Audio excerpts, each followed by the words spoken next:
Hürmetli vatandaş, bugünkü ilişkilerimizi başlayımız. Hiç kaldık geçen vatandaşlar. Bugün çiztağış kemen.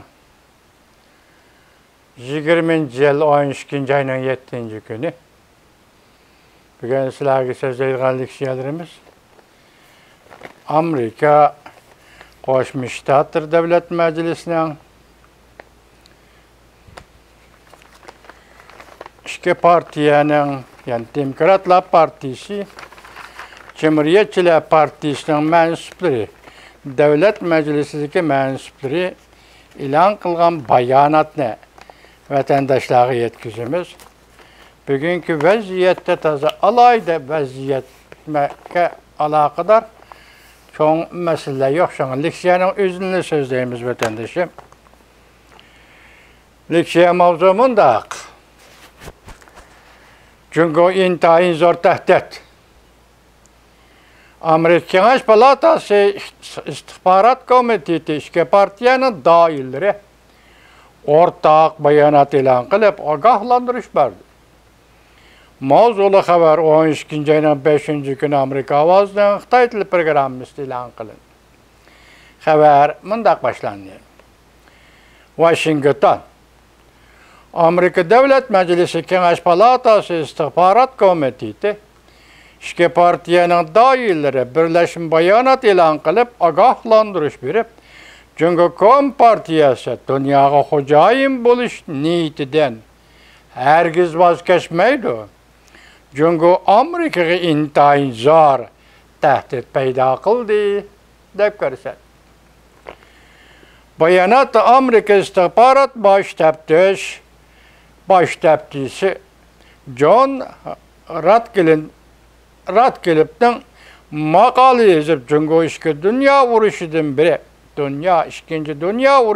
biri çünkü Amerika ve dünyanın demokratisi en zor tehdit peyda kıldığı diyen fikirge koşulduğunu bildirdi. Ratcliffe'nin leksiýa sözünü sizlerge leksiýa kılıp anlatkan edik. Bugün bu Devlet Meclisi'nin azaları bayanat elan kılganda John Ratcliffe'nin sözlerden nakıl yaptı vatandaş.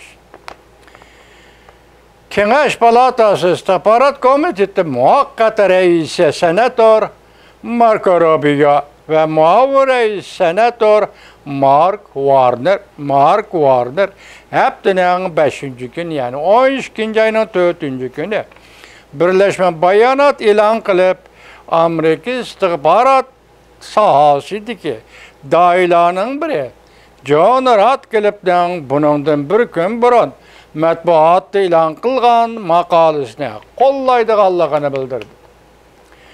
Bu yıl 5. ayda Amerika istihbarat baş teftişi bulup resmi tayinlengen John Ratcliffe makalesi de çünkü peyda kılgan tehdit doğrusunda agahlandırış verip Beijing'in iktisadi ve harbi teknik cihette Amerika ve başka bütün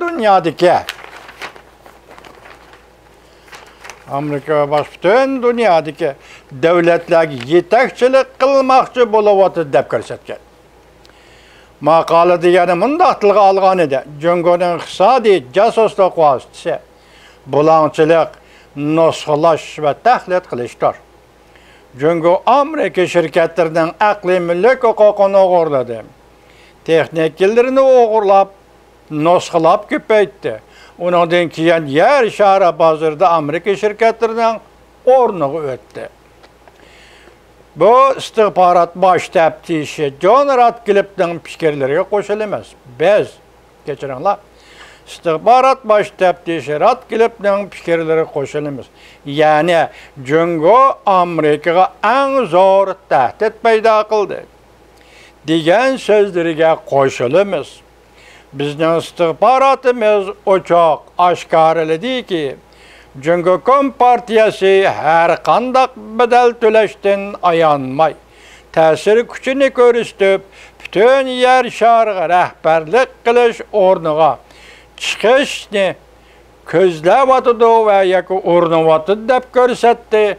Senatör Marco Rubio ve Senatör Mark Warner efendiler bayanatıdır. Beijing'den Amerika cemiyetiga singib kirishi maqsadlik va xatarlikdir. Ular foydalanishga bo'ladigan barliq vositalardan foydalanib, ta'sir ko'rsatib, Amerikaning manfaatini badal qilib, Jungoning bosh ko'tarishini tezlatmoqchi bo'ldi. Amerika Davlat Majlisi Jungoning maqsadini bilib oldi deganda, mushundaq cho'nqurlashib keladi ekan vatandosh. Senator Marco Rubio va senator Mark Warner bayonotida mundaq ko'rsatdi. Jungo Amerikaning dunyodagi rahbarlik o'rniga o'tishga uriniyotir. Hamda xalqaro sahnadan foydalanib, Jungoning obrazini yaratmoqchi bo'layotir. Bu ham Amerikaning qimmat qarashlariga tahdid paydo qiladi. Jungo kompartiyasi mustabid rahbarlari bizning so'z matbuot erkinligimizga, siyosat, texnika, iqtisod, harbiy ishlar, hatto bizning yuqumliq virusga qarshi turish tirishchanligimizga tahdid selishga urindi deb ko'rsatildi. Bayonotda vatandosh. Oxirini anglaysiz.